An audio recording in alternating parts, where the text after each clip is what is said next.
I'm going to bring up to the stage somebody who is truly an authentic and amazing woman. She is so wild. When I first met her, I thought she was freaking crazy. But I loved every second of it. I just didn't announce it. But she is so wild. She's truly an example of a raw voice and a mother. She's an entrepreneur. She's an event creator, a collaborator, a yogini. I didn't even know what that was. Is that real? Are we just making up words now? But she's also an author. And I read her book. I thought I knew her, right? I was like, oh my gosh. I'm going to read this book and be like, oh, I know all these stories. I did not. She's an author of Nothing Sexier Than Freedom. It's one of our rising bestsellers. Did you know that? Woo! Ha-ha. Get it today. But when this woman walks in the room, she lights it up on anything that she's doing. So I definitely want you guys to welcome owner of Sexy Freedom and host of the Sexy Freedom podcast. Bring to the stage and welcome with applause, Helen Edwards! Whatever you want to do in this world, put your mind to it, put your grind to it, and you can do it. Get up, get out, get motivated, get inspired, get your motherfucking shine, get up.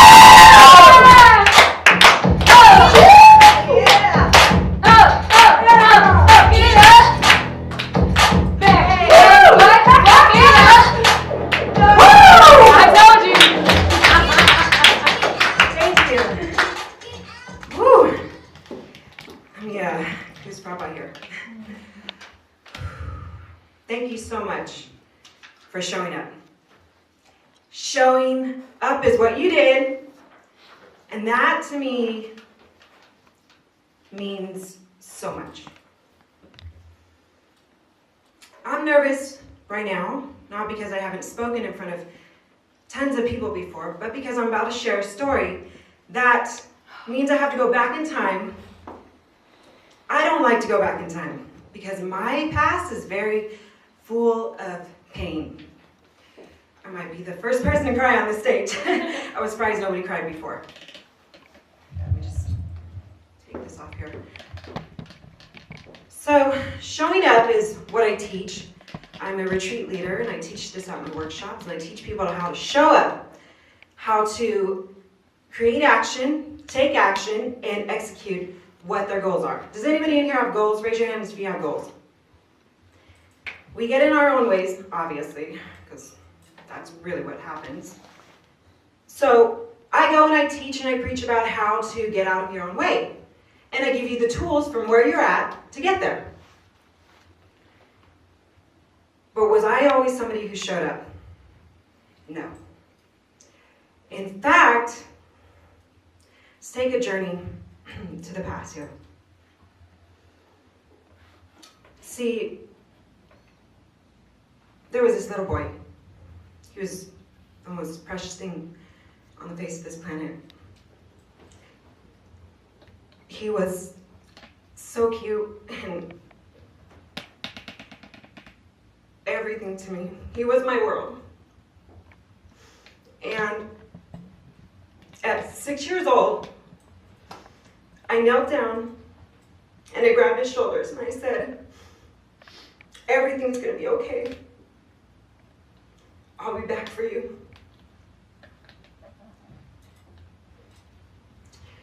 And then I started to walk away and he said, Mom,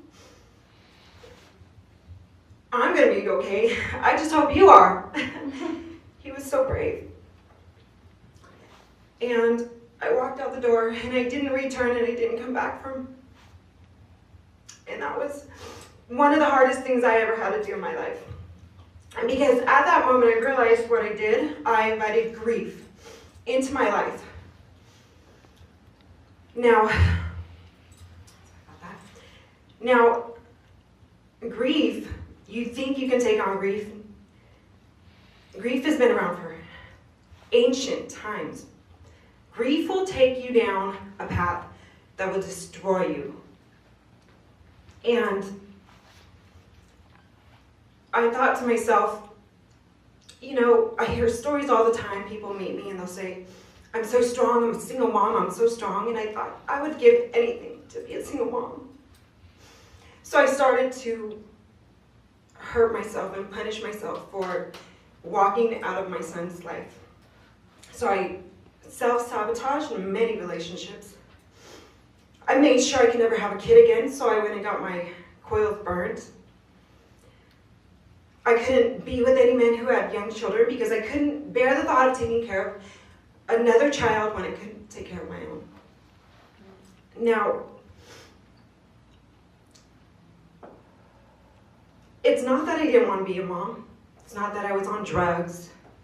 There was nothing wrong with me. I was going through a divorce. And I had watched my ex-husband walk out of my son's life many times for the first 5 years.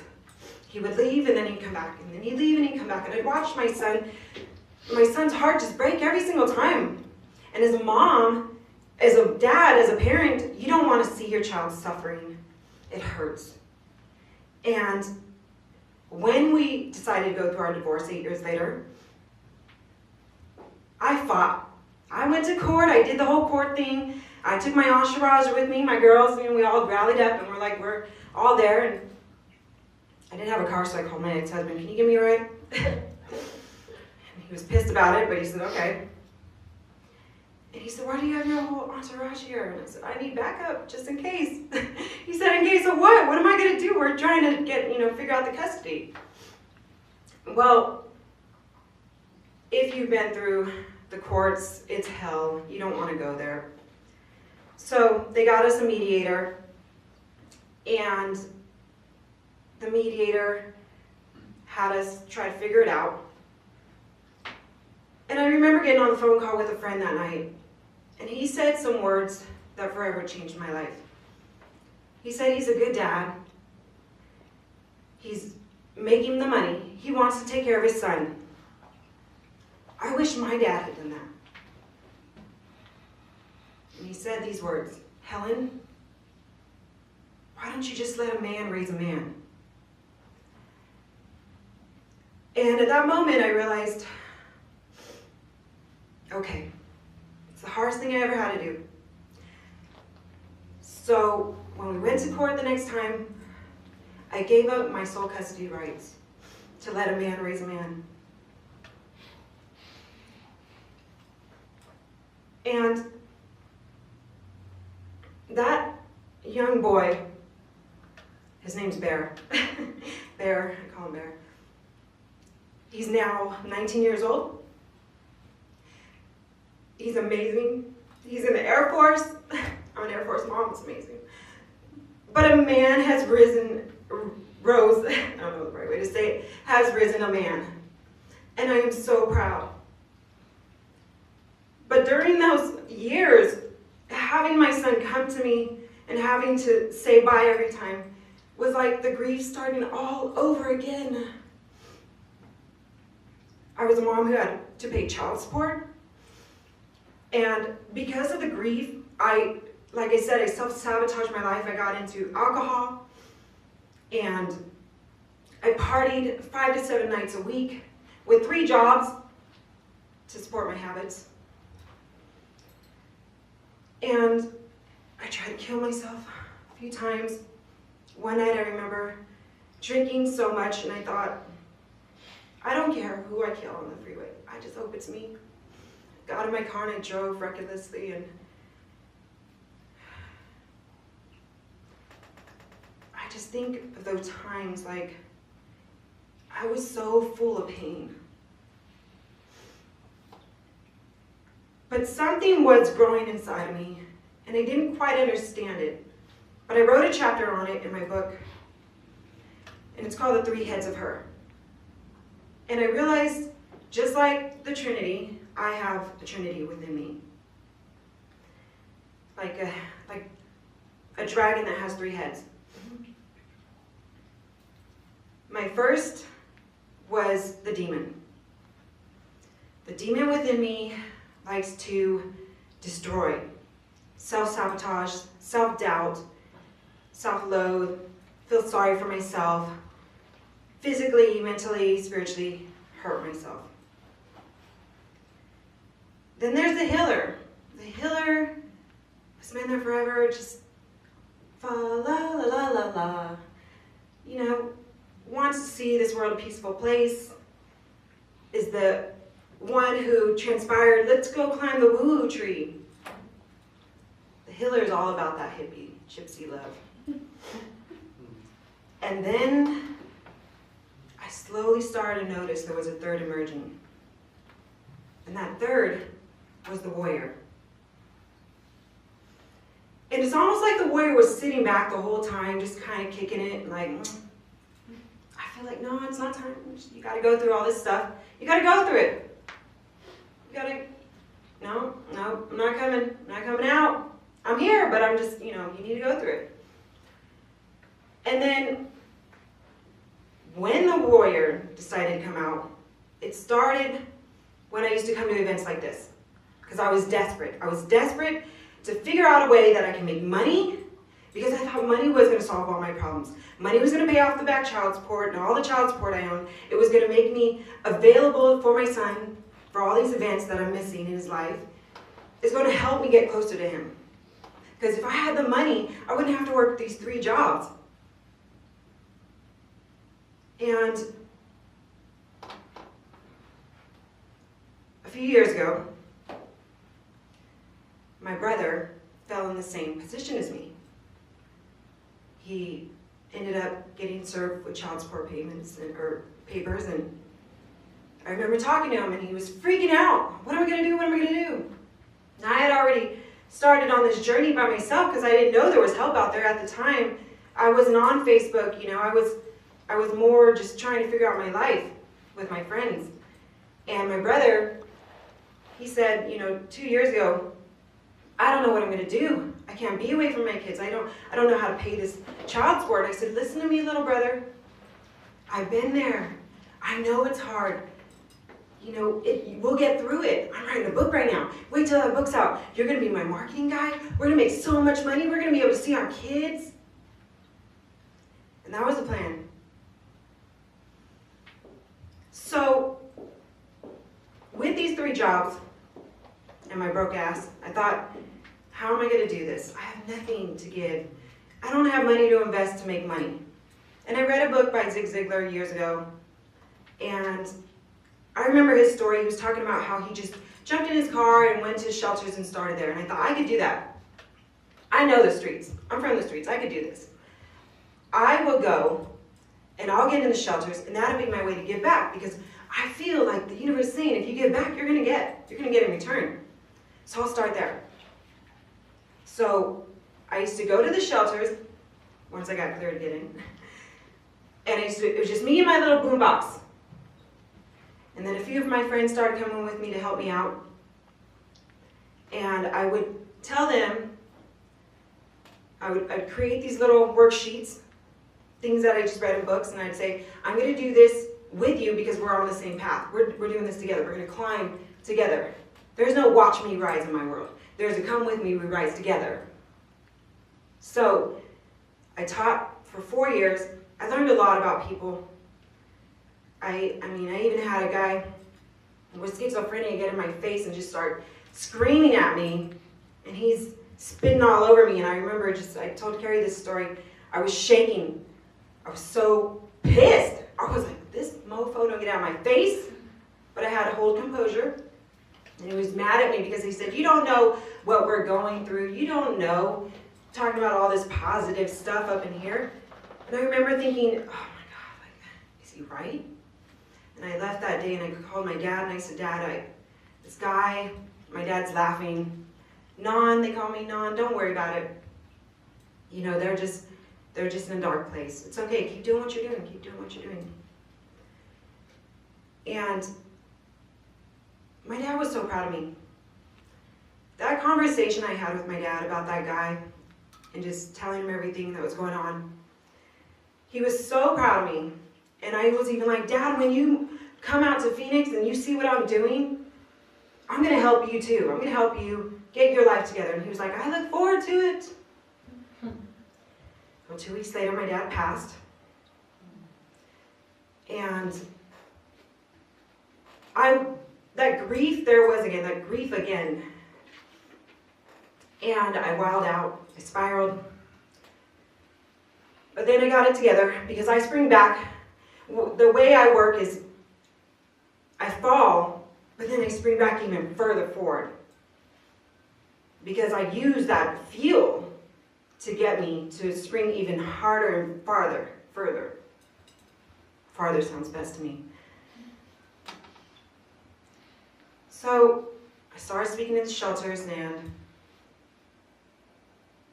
doing the partying, at the same time, because I love to dance. I love to rally, I love to party. It was some of the best years of my life. And it helped me keep going, to be honest. Partying helped me to keep going and look forward to something because I was dying inside from the grief. Well, I was the girl, like I said, who showed up at all the events, and I'm the how-to girl. Oh, I hear you doing these great things, speaker, but how do I do that? How do I make these moves? How do I get to where you're at? I wanted those questions answered. And it was always some kind of like, well, buy my whatever. I was broke. I didn't have it. So I was like, dang, I got to figure this out on my own. I got to figure it out. I'm capable. So I started off. My mantra when I was, 10 years ago was, I'm capable, I'm capable, I'm capable. I worked with kids with autism for 5 years. And let me tell you something. If you want to be humbled, go spend time with special needs. Go spend time at the School for the Blind. Go spend time in the shelters. Because being humbled is the perfect way to get inspired, to become greater, to also find that gratitude within yourself, to say, I've got 2 hands, 2 legs, all 5 senses, maybe 3, I don't know. But it makes you feel more thankful. And that's what I needed. I needed to find gratitude because I was really angry. And I think the shelters was the perfect place to go to and start. Because I never got paid for it, not once in 4 years. There were times when I was literally in my last $10 and I could have put it in my gas, but instead I'd buy a book, and I always did a raffle. And my best friend's in the audience. She knows, she's shaking her head like, yep, I remember. And then if I had any money left, I'd go and buy a beer because that was my thing, to go celebrate, because I believed in celebration. Well, the book came 5 years ago when I wanted to do something for myself, and I thought, I don't know what to write about, but I'm really good at one thing, and I think this would be the best thing to write about. I'm really good at dating men and having fun with it. So I decided, and I got inspired by the movie The Notebook, and she has Alzheimer's, and the man comes back and he reads her stories to her, and I thought, early dementia runs in my life, or my family, so if that's me one day, I want people to read my stories back to me. And that was my first big reason to write a book. I didn't want to become an author. I wanted to have a book for my friends and my family just in case I had Alzheimer's. The second reason was just in case I died. Because you never know when your number's up. And I thought, well, if I could leave anything behind for them to remember me by, it's going to be a book of the fun times. Well, I never, ever imagined this book was going to turn into my therapy. Because I'm a hard ass. I don't go to therapy. But let me tell you, the Great Spirit will catch you. It doesn't matter. What you resist will persist in your life. It will keep coming to you. Mm-hmm. So I wrote this book, and things started to turn around. I felt like it was turning into something of a real author. It's like, oh my goodness. 5 editors later, $8,000 in. I thought, because I'm a perfectionist, I have to have it my way. I kept visualizing and visualizing. I kept seeing it and shaping it. And this is how I meditated a lot. I see it with my eyes open, and I can see the picture, and I see where I'm going. And I knew this book had to be written. So everything was going my way for once. Ha! Yes! Okay, my son loves me. Everything's great. We got a great relationship. My friends love me. I'm writing a book. I'm going to be famous. I'm going to have money. Everything was working out. I had a job. Like, everything was amazing. I only had one job. Oh, my goodness. I put together a book trailer. And, again, I produced it. I visualized it. If you haven't seen my book trailer, go on sexyfreedom.com. It's there. And it was one of the most proudest things I've ever done. Because I fit in 2 minutes this whole idea of who I am. There's many parts of me. There's thug Helen, there's hippie Helen, there's traveling Helen, there's sexy Helen, there's broken Helen. There's so many parts of me. And the book trailer came out. I was so excited. I was telling everybody, oh my God, it's almost done. I'm going on Facebook Live tomorrow. That was 1 year ago today, or 1 year ago around this time. And I was never so proud of myself. And I talked to my siblings again, my sisters and my brother, and I said, you guys, it's gonna happen. I'm coming up. I want the world to know. I was feeling it. Things were happening for me. My son was proud of me. I launched my book trailer.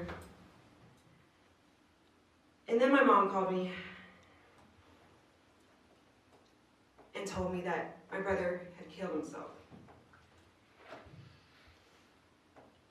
A year ago.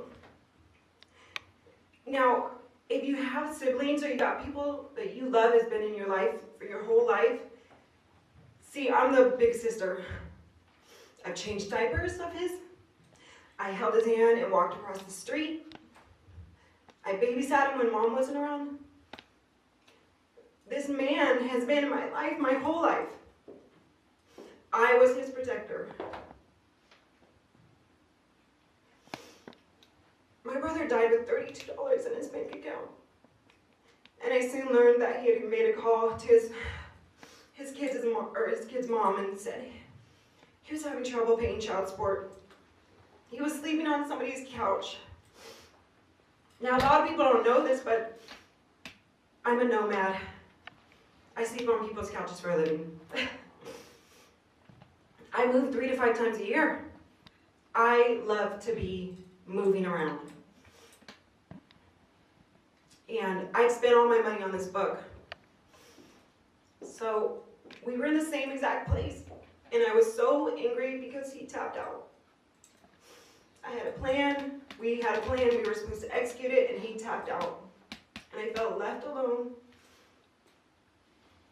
and angry. But I didn't wild out this time, because at this time in my life, I had learned some key elements. I learned how to nurture my warrior. My warrior decided, it's time. It's time. We're going to do this together. We're going to fight for you. Because I wanted to join my brother. Because I'm just tired. You get tired in life. You get tired of the pursuit. You get tired. And it just seems easier just to stop it all. I felt horrible for my sisters, for my brother's lovers, for my brother's kids, for his kids' mom who blamed herself. Most of all for my mom. No parent should have to lose their child. I couldn't imagine losing my child. My mom's a wild woman. She rides Harleys long distance. She's about to be 60 this year. She's the strongest woman I know. She laughs. She's in pain, but she has 4 other girls, and she's so proud of us.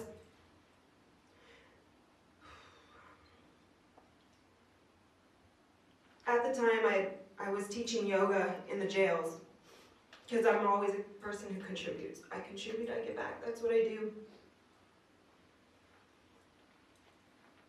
My book launch was coming up. My book was about to be published. And I felt so weird about publishing my book. I had a pen name. The pen name was Italia Demora, also my alter ego.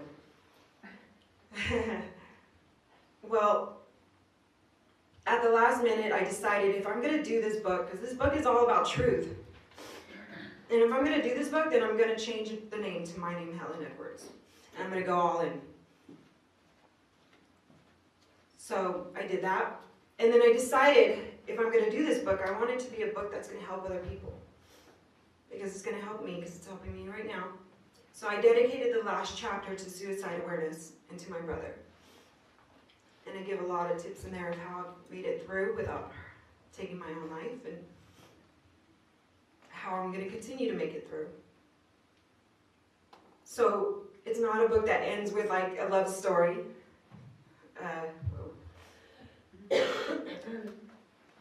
But this past year has been immensely, immensely hard.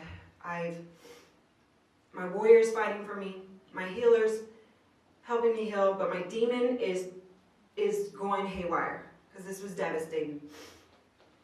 The same jail that I was teaching at, I ended up in this past year.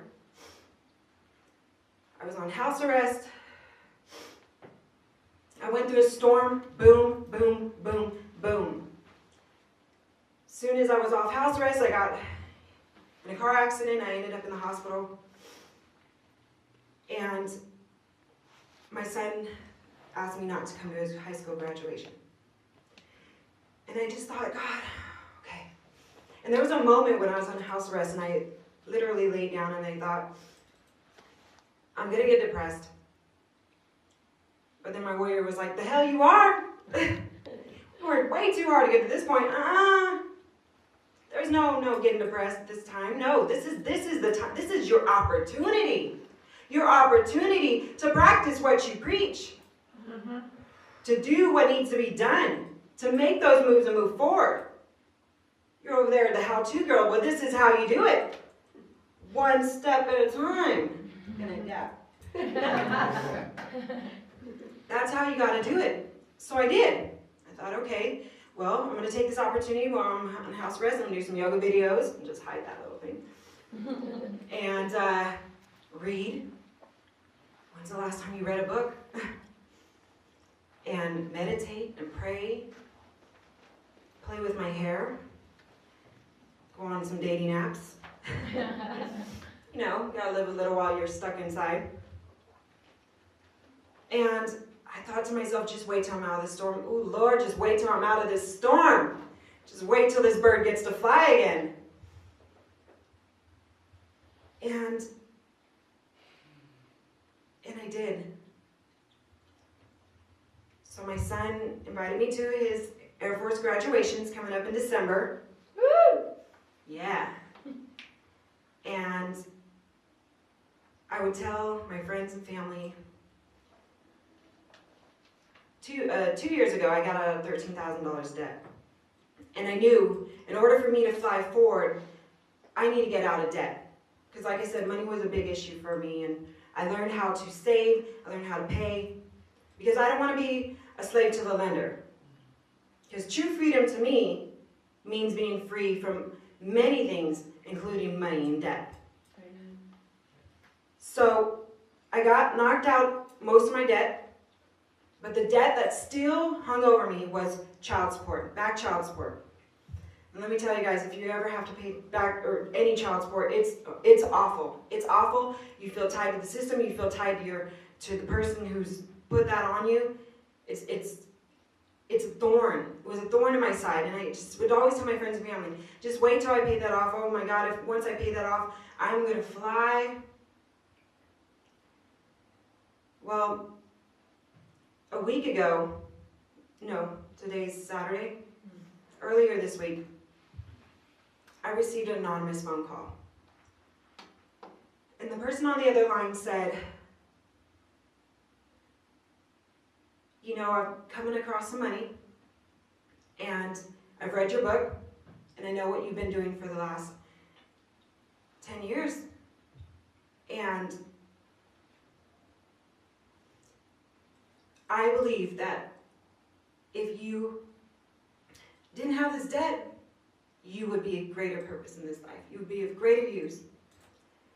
So they said they would like to pay my child support. Well, I was like, okay. You know? You get to help me anytime you want. You know, I'll send over my account number.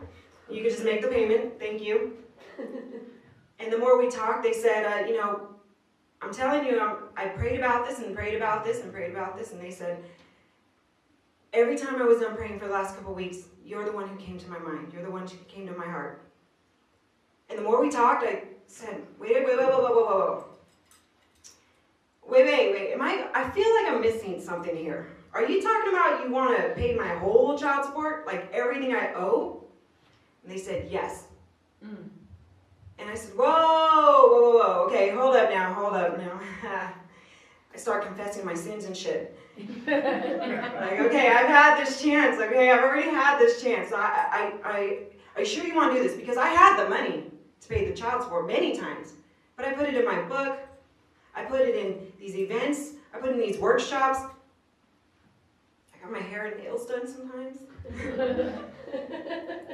You know, are you sure? There's kids that need it. There's kids out there starving. There's other charities you can give it to.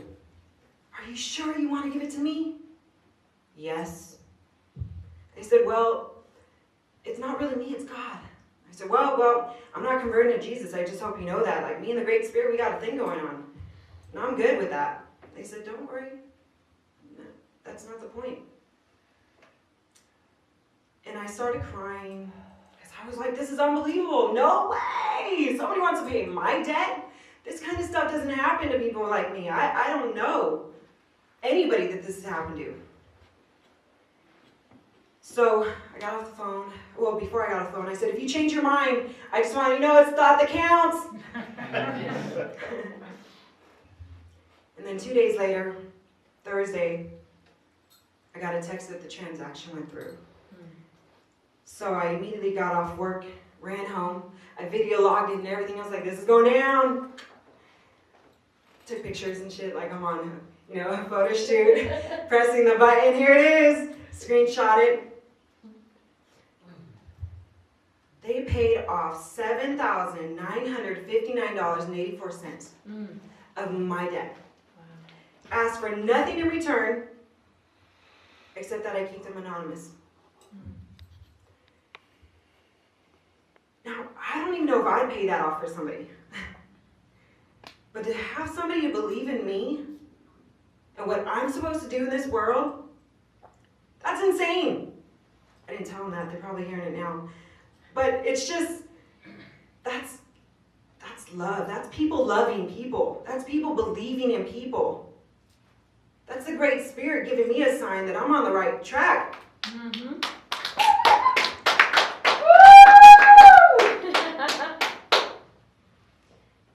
And like I said, that just touched me so much. My goal is not just become a best-selling author. My goal is to be kind, to be cool, to help others rise alongside with me. Because there's an abundance of love, an abundance of joy. There's an abundance of money that we can all help one another with. And if you want to know how, come to me. I'll tell you how. If you got goals, we can set up a plan. It's not easy. But nothing is, obviously. We all know that. I get it. It's not easy. My fear now is, what is it going to cost me again? What's it going to cost me to become great? Because I'm losing people. And grief just keeps showing up. But something that I've learned about grief is that it's a teacher. Just like everything else is a teacher. And I don't have to be the smartest person to be on the stage. I don't have to be the person that's went through it all. And, you don't have to have the suffering. You don't have to have the story that I have or something that bad happened. You don't have to have that. Let me tell you what's good enough to get up and help others. The light that's within you. Yeah. That's already good enough. We got this idea that it's I've got to have this pain, I've got to have something tragic happen to me for me to help others. That's not real. Your light is what helps others. Your sharing is caring is what helps others. Being cool and kind to people in the supermarket. Letting somebody cut in front of you without spending all that energy being angry. That's the light. That's your spirit breaking through your skin. Your spirit is like, I know you want to live in the flesh. And it was fun for a while, I'll admit it. But we got shit to do. We got things to do. We got worlds to change. We got people to help. Because I believe we're all here on this planet to do greatness, to be greatness. Because it really is a spiritual experience. And that's why there's so much controversy within you. Because you're only fighting with your demon, your healer, and your warrior. There can be harmony. So I'm going to leave you with this. Believe in yourself. Be badass for yourself. Stop messing with the bullshit. Stop drinking all the crap that's hurting your body. Unless it's to celebrate, I'm just saying.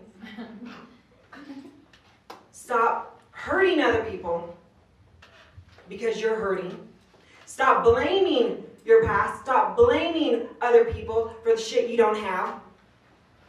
Take responsibility for your life, for your actions, for your emotions. Find out what's going on with your body. Learn what your hormones are because they're dictating your emotions. Learn what your money's doing for you. And execute your goals. Don't wait for other people to do it. Don't wait till you're ready. Because your number can be done tomorrow. Your friend beside you could be gone tomorrow. Your brother, your sister, your mom, your child can be gone tomorrow, today. Stop waiting. Stop waiting, start participating. Thank you. Yeah.